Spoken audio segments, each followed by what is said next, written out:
Boa tarde, pessoal. Cristiano aqui falando com vocês. Sejam bem-vindos a mais um webinar da Clean Environment Brasil. E eu gostaria de agradecer imensamente, né, a todos que estão aqui, que estão se dispondo, né, a participar. Então, durante essa apresentação, pediria que vocês mantivessem as câmeras, microfones desligados. E aí, ali ao final, nós abriremos para o questionamento. Então, ali ao lado direito da tela tem o chat. Então, aí vocês já podem escrever as perguntas e ali ao final eu daria as respostas. O webinar vai durar em torno ali de 30 minutos. Dependendo se eu estiver bem empolgado, né? Eu costumo extrapolar um pouquinho, mas hoje eu vou manter os 30 minutos. E depois nós abriremos as perguntas, tá bom?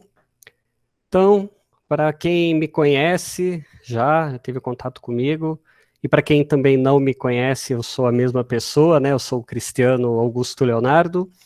Hoje na Clean eu sou especialista sênior em hidrologia e saneamento.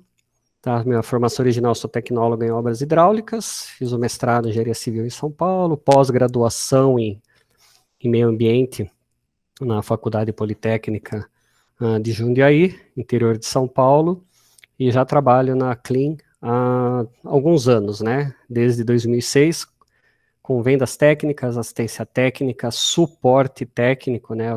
Treinamento. E o tema hoje, né? Falar de amostradores, né? Então, nós vamos trabalhar, assim, as teorias e práticas, né? De por que fazer a nossa amostragem, né? Por que fazer a amostragem? Muitos vão pensar assim, eu quero deixar um ambiente melhor para o meu filho, eu quero monitorar ali o meio ambiente em geral, eu quero monitorar rios, eu quero monitorar o esgoto, quero monitorar a indústria. Então essa é a cena que todo mundo espera, né? Todo mundo feliz trabalhando ali e vivendo no meio ambiente equilibrado, no meio ambiente limpo, né? Então essa realmente é a ideia, né? De nós fazermos as amostragens, nós fazemos o trabalho ali com coletas, né, de efluentes, coleta de água, para ter um bom ambiente, né, um meio ambiente limpo, né, um meio ambiente bem equilibrado. E nós fazemos isso basicamente para atendimento de requisitos legais, tá? Então, normalmente, as indústrias, as empresas, né, elas têm uma série, tem uma regra ali a ser seguida, né, uma sequência de requisitos legais, atender algumas legislações, e ela se baseia nisso para atender. Oxalá nós tenhamos um período, né, uma época, onde nós façamos mais do que as empresas, né, ambientais, os órgãos fiscalizadores nos pedem, né? Muitas vezes, hoje, as empresas, né, têm essa parte ali de meio ambiente controlado do efluente apenas para um atendimento de requisito legal, né? Então, que nós consigamos mudar um pouco essa mentalidade, ok? E ali, por que nós fazemos as amostragens, né? Muitas vezes nós fazemos amostragem por quê? Então, a ideia desse webinar é mostrar a variedade de opções, né, que eu tenho com os amostradores e fazer as amostras automáticas, né? Então, vai desde um efluente, a uma indústria, né, ao processo, ao meio ambiente em si, a água que eu vou monitorar, a água que eu vou usar na minha estação de tratamento de água, né? Então, muitas vezes eu posso usar um coletor, fazer uma amostragem para monitorar a eficiência de alguns processos dentro da indústria. Perfeito. Posso fazer também para controle, né, de qualidade, né, da minha água ou do meu efluente na minha estação de tratamento de água, na minha estação de tratamento de esgoto. Também detecção de contaminação, algum contaminante, um lançamento clandestino, um lançamento de um efluente, né, de um contaminante no curso d'água, né, no corpo d'água, numa rede de esgoto, né.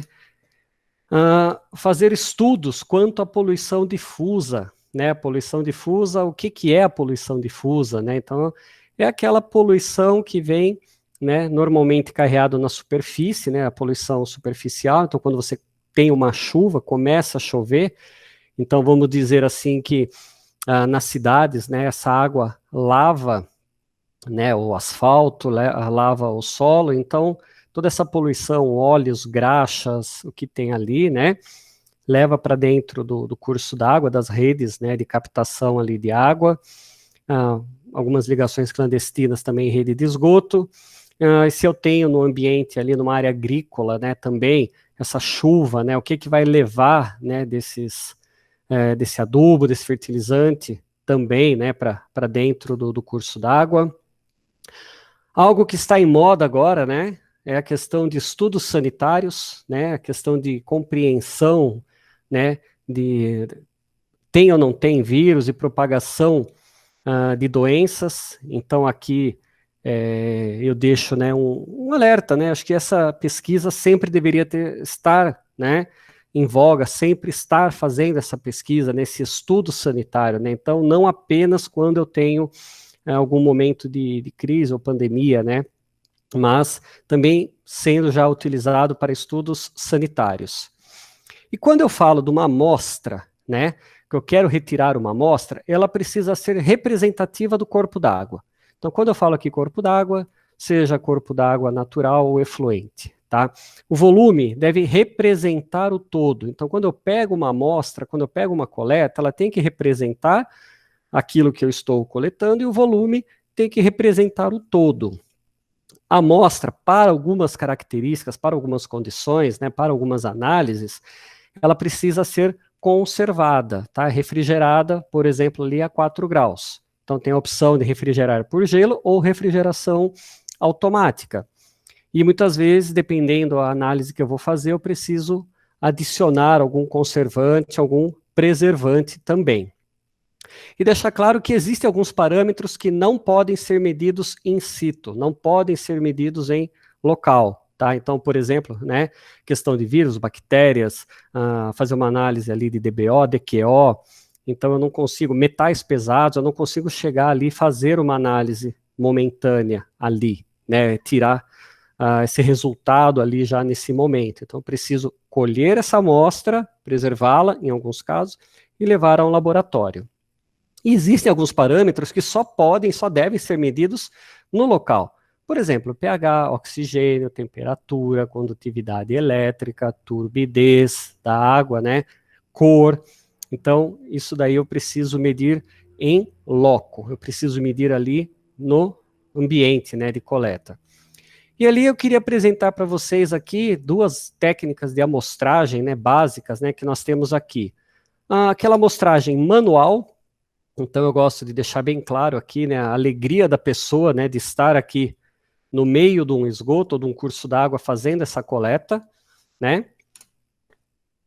Temos aqui mais um outro rapaz, muito simpático aqui também, né, fazendo a coleta. Um parênteses aqui, né, então quando nós falamos de coleta de efluentes, coleta de esgoto, ou até mesmo industrial, a questão de contaminação do operador, tá? Então não vou falar aqui só do jeito como ele coleta ou deixa de coletar, se está certo. Mas a questão, muitas vezes, aqui é o quê? A saúde, né? Os EPIs, né, que são necessários, e a exposição, né, que às vezes o funcionário, ou o coletor, ou a pessoa fica, né, para fazer essa coleta. E aqui já uma terceira coleta também, manual, já procurando aqui, né, seguir, né, algumas normas, né, também, quanto ao uso, né, de EPIs. E temos também a amostragem automática, né? Então, olha só, amostragem automática, né, que é o tema aqui desse webinar. Temos aqui um equipamento leve, né, de ser levado a campo. Veremos que tem vários tipos de equipamentos, né, uma gama muito grande, né? Então, temos um equipamento aqui que ele é refrigerado por gelo, um equipamento que ele é refrigerado de forma automática, né, tem uma bateria estacionária nele, um carrinho para transporte. E também nós temos os amostradores, nós podemos fazer as amostragens, né, em algumas indústrias, ETs, né, estações de tratamento de água, esgoto também. Nós temos esses equipamentos fixos, né, que são refrigerados, né, e eles são equipamentos fixos. Quanto ao tipo de amostras, né, nós podemos, vamos assim, dividir aqui em dois tipos de amostra, né, as amostras compostas, que são as amostras que ficam, né, todo o líquido fica em uma só garrafa, tá? Pode ser ela de vidro ou de algum outro material, né? Normalmente pequenos volumes de líquidos tomados durante um tempo. Eles são todos colocados em uma única garrafa. Então você faz uma análise composta. Ao longo do dia, faz-se as coletas. Essas coletas são jogadas no mesmo frasco e depois são submetidas, né, aos ensaios, aos testes que você precisa, né, definir do seu efluente. E também, nessa questão de amostra, né, da coleta, eu posso ter desde um volume fixo de amostras, por exemplo, amostras de hora em hora, eu quero 400 ml, 500 ml de amostra, ou um volume variável, aonde o volume da coleta, da amostra, varia conforme a vazão que está ali passando. Uma outra amostra, né, outro tipo de amostra, é a amostra sequencial, onde eu consigo colocar uma ou mais amostras por garrafa, ou eu consigo colocar várias garrafas, né, a mesma amostra em várias garrafas, né, e eu tenho também a possibilidade de não ter uma única garrafa, desde 2 garrafas, 12 garrafas, até 24 garrafas, e essa coleta também ela pode ser feita por tempo pré-definido, por vazão, né, de acordo com a vazão, ou até um evento. Então, tem alguns amostradores automáticos que eles ficam em stand-by e eles só fazem a coleta se acontecer um evento, uma variação de temperatura, uma variação de pH, uma variação de vazão, e aí tem alguns equipamentos que precisam ser acoplados, né, a ele, para ele fazer essa coleta, né. Então, aqui é um exemplo, né, dos tipos de amostra, né, quando eu falei uma amostra por garrafa. Então, a primeira amostra na garrafa 1, a segunda amostra na garrafa 2, e assim sucessivamente.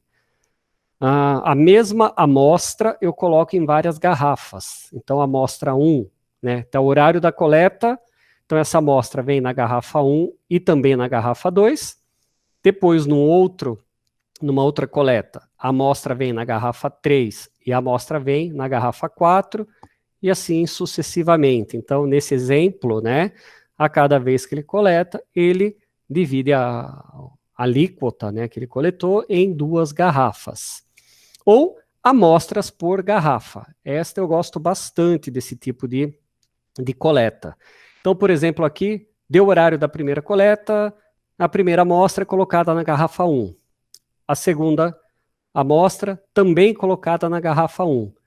A terceira amostra, depois de um outro evento, na garrafa 2. A quarta amostra, na garrafa 2. Então, eu acabo mixando aqui, eu acabo misturando um pouco entre uma amostra composta e sequencial, né? Eu consigo ter uma definição melhor. Por que eu gosto dessa amostra, por exemplo, nas indústrias ou em estações, né, de monitoramento? Ao invés de eu coletar de hora em hora, às 7 da manhã eu faço uma coleta de 1 litro de amostra. Às 8 da manhã, coleta de mais 1 litro, etc. Eu não espero essa 1 hora. Então eu faço o quê? Por exemplo, eu divido em 4 coletas. Primeira coleta, 250 ml às 8 da manhã, na garrafa 1. A segunda, às 8h15, então às 8 horas a primeira amostra, às 8h15 a segunda amostra, às 8h30 a terceira amostra, às 8h45 a quarta amostra. Todas elas numa única garrafa. Tá? Então depois aí, no próximo horário, eu vou para a segunda garrafa e assim